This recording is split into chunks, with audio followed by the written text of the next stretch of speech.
अस्सलाम वालेकुम वरहमतुल्लाहि वबरकातुहू। दोस्तों, आज का ये वाला वीडियो बहुत ही ज़्यादा दिलचस्प है और बहुत ज़्यादा इंटरेस्टिंग होने वाला है।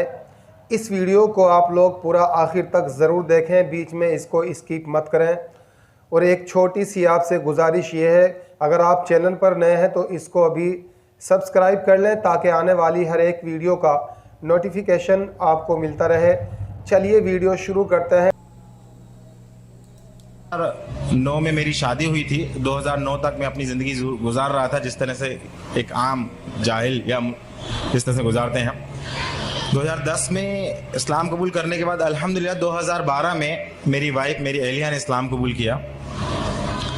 इस्लाम कबूल करते हुए साथ में ये भी बड़े मसले सामने आए कि कौन हमारी गवाही देगा, कौन एडवोकेट सामने आएगा। कोई भी सामने को आने को तैयार नहीं।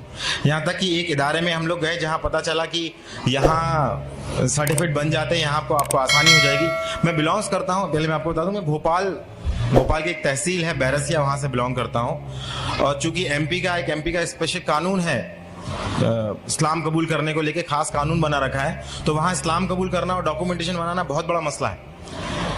तो इस तहत में जब महाराष्ट्र में एक जगह गया पर्टिकुलर, वहाँ पे जब मैंने पता किया कि वहाँ इस्लाम कबूल होने के बाद वहाँ पे डॉक्यूमेंट्स बनते हैं, तो उनकी एक शर्त थी कि आपको खतना कराना पड़ेगा तो ही आपको डॉक्यूमेंट्स बनाएंगे। जैसा कि आप बताया कि बहुत सी शर्तें होती हैं, एक शर्त वो 2-3 साल तक वो परेशान होता रहा बट डॉक्यूमेंट्स नहीं बने।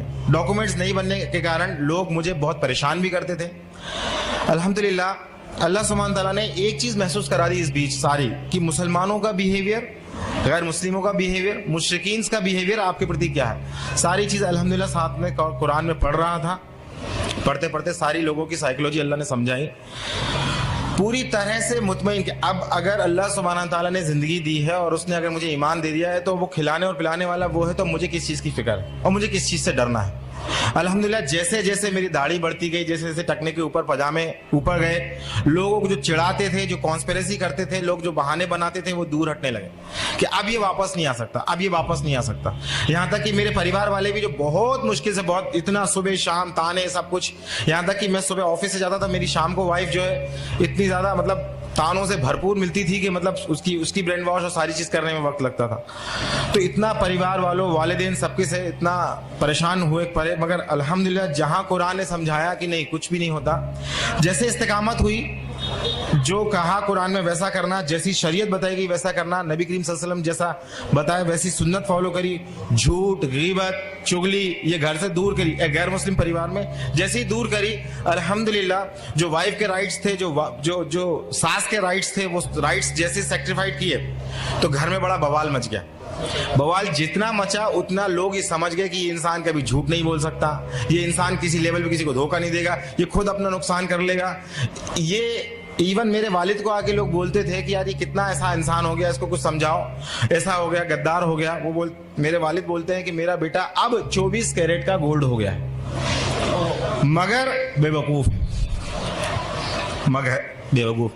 अल्हम्दुलिल्लाह अल्लाह सुब्हान तआला ने हमें तौफीक दी। हमारे डॉक्यूमेंट्स मेरे वालिद साहब की मदद से ही बने अल्हम्दुलिल्लाह। उन्होंने 2014 तक मुझे झेला, हमारे डिबेट चलते रहे 4 साल तक। उसके बाद फिर उन्होंने कहा कि तेरी इस्लाम की गंदगी लेके तू निकल जा, अपनी वाइफ बच्चों को लेके निकले। अल्हम्दुलिल्लाह हम लोग बाहर गए। उसके बाद कुछ समय बाद उन्होंने फ़ोन कर दिया, कलेक्ट्रेट, IG, SDM वगैरह सबको फ़ोन किया। फ़ोन करने के बाद बोला मेरा बेटा जो है ये इस्लाम कबूल कर गया, किसी ने इसका ब्रेन वॉश कर दिया, ज़रा देखो, हो सकता है देश के लिए नुकसानदायक हो सकता है। मेरे वालिद साहब फ़ोन करके बोल रहे हैं।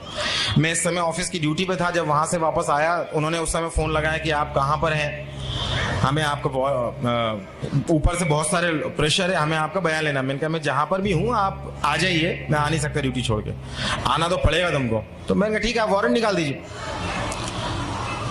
तो क्या कब तक आते? तो मैंने कहा इतने दिन में जब भी आता मैं आपको फ़ोन कर। जब मैं आया, आने के बाद मैं उनको बयान दिया, तो मैंने कहा आप 2 रजिस्टर खोल के बैठिए, एक मैं आपको बयान देता हूँ, लिखिए। मैं अपनी मर्जी से, किसी भी कोई प्रेशर से नहीं, मैं अपने इस्लाम कबूल किया, कोई पैसा नहीं, कोई नहीं पहचानता, कोई मेरे साथ सपोर्ट नहीं, कोई गवाह नहीं, बट मैं हूँ, क्या करना बोलो। दूसरी चीज़ मैं बोला, अब आप सुनिए कि मैं इस्लाम क्यों कबूल किया, क्योंकि तुम भी जानते हो ईश्वर है, कि मैं भी जानता हूँ ईश्वर है, और ये कुरान तुम्हारे लिए खाने में। अल्हम्दुलिल्लाह नेक्स्ट डे मेरी वाइफ के लिए बोले बयान लेके आ, उनका बयान होना। तो मेरी वाइफ को सब लोग और भी लोग जो थे वो डरा दिए। जिन लोगों सबसे पहले जो हमारे अंसार बने, अल्हम्दुलिल्लाह अल्लाह उन्हें जज़ाया खैर दे, उनके हम रह रहे थे, अल्लाह सुब्हान ताला ने तो उनको लोगों को डराया। तो मेरी वाइफ जब पहुंची वहां तो मैंने वाइफ को बोला कि अगर कुछ ऐसा मसला होता है डांटने डपटने मारने का, तुम भाग के तुरंत चौराहे पे आ जाना, वहां पिटेंगे तो अल्हम्दुलिल्लाह शहादत होगी, मसला नहीं। लोग पूछेंगे क्यों पिट रहे हैं, कम से कम रीजन की तरफ जाएंगे, काम हो जाएगा हमारा। लोग पूछेंगे क्या बात है, ऐसा क्या बेवकूफ बन गए इस्लाम में, ये हमारा काम हो जाएगा, लोगों के अंदर क्यूरियोसिटी पैदा होगी। अल्हम्दुलिल्लाह वहां पे भी ये मंजर रहा कि एक पुलिस वाला बच्चों को संभाल रहा है, एक पुलिस वाला बाहर गेट पर रोक दिया सारों को रोकने के लिए, एक पुलिस वाला मोहब्बत से बयान ले रहा है। अल्हम्दुलिल्लाह अल्लाह का करना ये हुआ कि एक पुलिस वाला हमको बोलता है अब ये जो तुमने बयान लिया उसके IT रिपोर्ट डाल के तुम उसका IT से इन्फॉर्मेशन लेके RTI के तहत पूरी इन्फॉर्मेशन ले लो, तुम्हारे डॉक्यूमेंट्स बनाने में काम आई।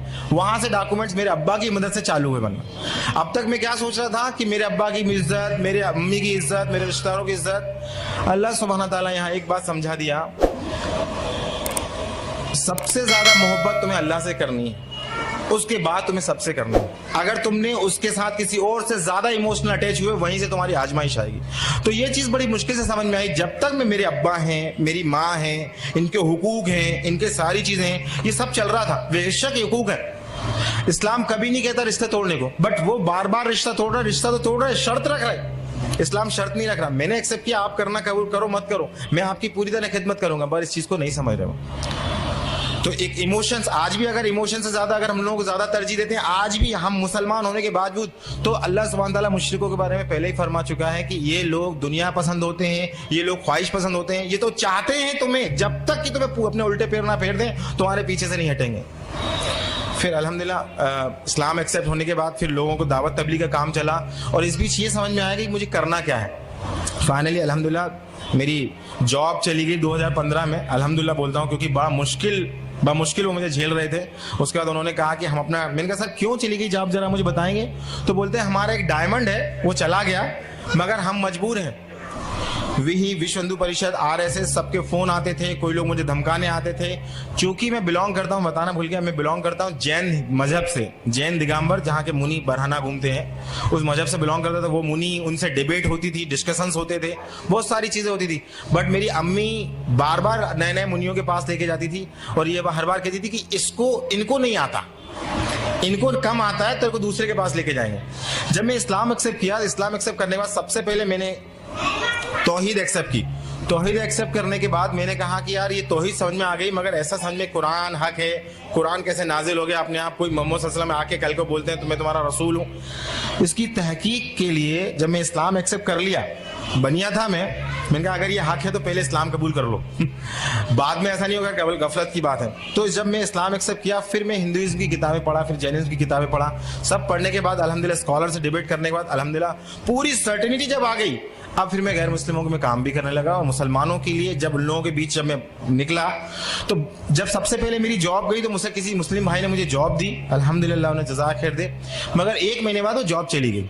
उन्होंने कहा ये नया मुसलमान आया है, पता नहीं इससे खतरा है, हमारा इंटरनेट से इल्म हासिल कर रहा है, गुमराह है, दूसरों को गुमराह करेगा। तो वो जॉब मेरी चली गई। फिर एक मुसलमान के घर हम रहने को गए, उन मसाला अल्लाह उन्हें जज़ाया खैर दे, राह हिदायत पे दे, इंतकाम इनका ईमान पे हो। 1-2 महीने बाद, 1 साल तक उन्होंने रखा। उसके बाद कहा कि तुम हमारे में से नहीं हो, तुम हमारी बात नहीं सुनते, हमारे साथ नहीं जाते, उठते बैठते, हमारे मिजाज नहीं मिल रहे, तुम खाली कर दो मकान भी खाली।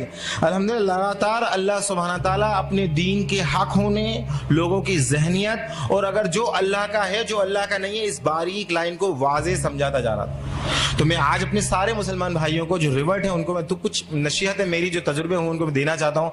सबसे पहली चीज, किसी को भी ज्यादा इमोशनली मोहब्बत मत कीजिए, चाहे वो शौहर हो, बीवी हो, माँ बाप हो। सबसे पहले अल्लाह, फिर उसके किस किस के हुकूक बताएं वो करिए।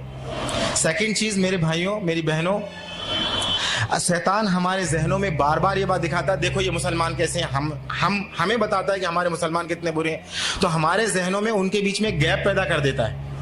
मुसलमानों की बुराइयां बता बता के और हमें अपना बेहतर बता के मुसलमानों और हमारे बीच में एक गैप पैदा कर देता है। तो इस गैप को हमें नहीं देखना है, इन बुराइयों को हमें नहीं देखना है। अल्लाह ने कहीं भी नहीं कहा इन बुराइयों को देखो तुम। अल्लाह ने कहा तुम अपने आप को इस्लाह करो, अपने आप को डेवलप करो, कुरान पढ़ो, इल्म करो और तकवा हासिल करो, वो मसूल होगा। तीसरी चीज, हम इतना ज्यादा परेशान हो चुके होते हैं मसाइल से, जमाने के मसाइल से, लोगों की गाली से, लोगों के किनारा करने से। जो मुसलमान हमें मदद करते हैं, कल जब हम उन्हें इस्लाह की 4 बातें बताते हैं तो वो हमसे किनारा कर लेते हैं।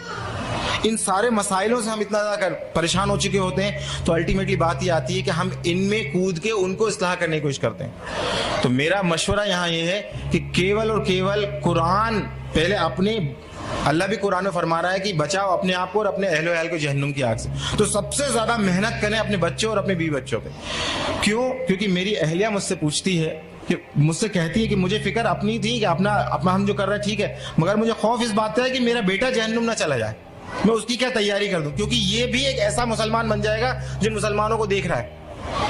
एक मुसलमान, एक होता है इस्लाम कल्चरल, जिसे हम सब आपस में जिंदगी गुजार रहे होते हैं, जिसमें रिवाज होते हैं, रीतियां होती हैं, ये कल्चरल इस्लाम जोन देता है। जहां उन्हें आसानी मिलने लगती है वो फिर से कल्चरल जोन में जाने लगते हैं। तो मेरा आपसे गुजारिश है, बहुत तजुर्बे की नसीहत मैं आपको रखना चाह रहा हूं कि कल्चरल इस्लाम को पहचानिए, ये इस्लाम नहीं है। जिन रीति रिवाजों को आज मुसलमान फॉलो कर रहे हैं वो इस्लाम नहीं है। इस्लाम वो है जो अल्लाह ने दिया, जिसका दीन मुकम्मल नबी सल्लल्लाहु अलैहि वसल्लम करके, उसी को पहचाना, उसी पे चलना, ये कंपैरिजन। और लास्ट में आपसे बोल रहा हूँ, मुसलमानों के लिए हमें क्या करना है? हमें करना अल्हम्दुलिल्लाह, हमारे जो मुस्लिम भाई हैं उनके लिए केवल खुद कुरान की तरबियत लें और उनको कुरान एक आयत सीखे, उनको एक आयत सिखाएं और सिखाएं, और अपने आप लोगों को जो रिवर्स भाई हैं उनके लिए क्या बेहतर से बेहतर कर सकते हैं वो करें।